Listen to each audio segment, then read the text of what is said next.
সোমবার নবান্ন অভিযান যৌথ সংগ্রামী মঞ্চের কোনো অব্যবস্থাতে কর্মসূচি বাতিল নয়, নবান্ন অভিযান হবেই। মিছিল আটকালে অবস্থান হাওড়া স্টেশন জামায়াত হবে, জানিয়ে দিলেন যৌথ সংগ্রামী মঞ্চের আহ্বায়ক ভাস্কর ঘোষ।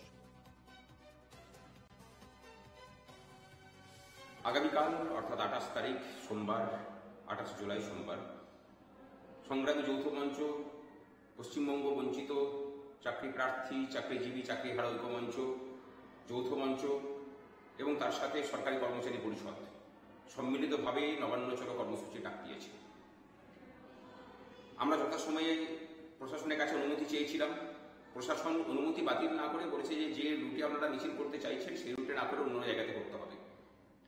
আমরা আজকে আবার নতুন করে অনুমতি চেয়ে আমরা আবেদন করেছি, কিন্তু আমাদের আন্দোলনের শুরুর জায়গা হাওড়া স্টেশনের সন্নিকটস্থ জায়গায় হবে।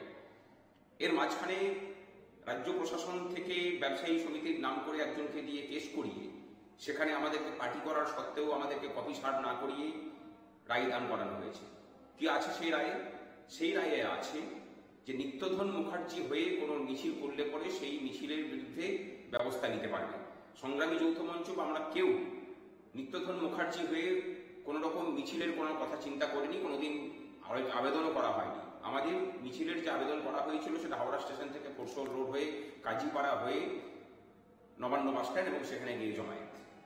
এই ছিল আমাদের মিছিলের এবং অবস্থানের রুট।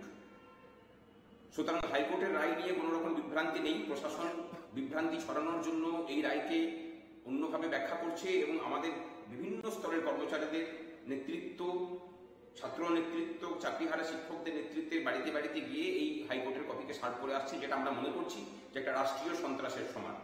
আমরা এর জবাব আগামীকালকেই দেব।